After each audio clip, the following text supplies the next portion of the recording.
চট্টগ্রামের আনোয়ারায় খুন হয়েছেন এক দম্পতি। অভিযোগ, তাদের একমাত্র ছেলে ধারালো অস্ত্র দিয়ে কুপিয়ে বাবা মাকে হত্যা করেছে। তাকে আটক করেছে পুলিশ। তাদের ধারণা, মাদকাসক্তির কারণে এমন ঘটনা ঘটিয়েছে ছেলে।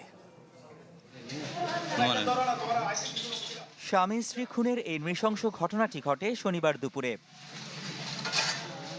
আনোয়ারার হাইলদর ইউনিয়নের পূর্ব গুজরা এলাকার চৈতন্য মহাজন বাড়ির বাসিন্দা স্বপন দাশগুপ্ত ও কল্পনা দাশগুপ্ত। তাদের একমাত্র ছেলে রমিরাজ দাশগুপ্ত। স্থানীয়দের দাবি, রমি দীর্ঘদিন ধরে মাদকাসক্ত। সে ঘরে ঢুকে হঠাৎ করে মা কল্পনা দাসকে ধারালো অস্ত্র দিয়ে এলোপাতাড়ি আঘাত করে। তাকে রক্ষা করতে গেলে বাবাকেও আঘাত করে। এতে কল্পনা ঘটনাস্থলেই মারা যান। স্বপনকে হাসপাতালে নিয়ে গেলেও বাঁচানো যায়নি। আমি ঘটনাস্থলে এসে দেখি যে দুজনে একজনের উপর একজনে রক্তাক্ত অবস্থায় পড়ে আছে। রক্তাক্ত অবস্থায় পড়ে থাকার পর এখন আমি দাদাকে যখন সাইড করছি, বদির উপর থেকে দাদাকে সরাই দিয়েছি, দাদার একটু চান্স আছে। দাদাকে আমি হঠাৎ চেঞ্জ একটা ফোন করে এনে চিটাং মেডিকেলে আনোয়ারা হাসপাতালে পাঠাইছি। এই পর্যন্ত 10 বার র্যাব সেন্টারের দিকে 10 বার র্যাব সেন্টার দেওয়ানোর বড় দিয়ে এখন খতম বেলা থেকে হতম খারাপ থাকে। খবর পেয়ে ঘটনাস্থলে গিয়ে ছেলে রমিরাজকে আটক করে পুলিশ।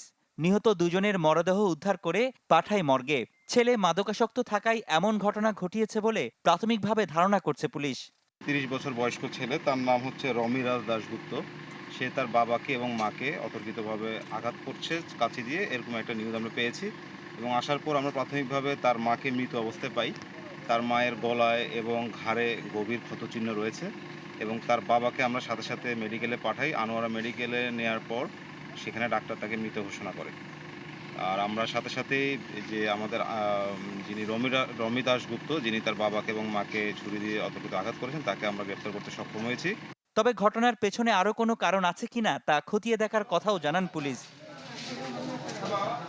রনি দত্ত, চ্যানেল 24, চট্টগ্রাম।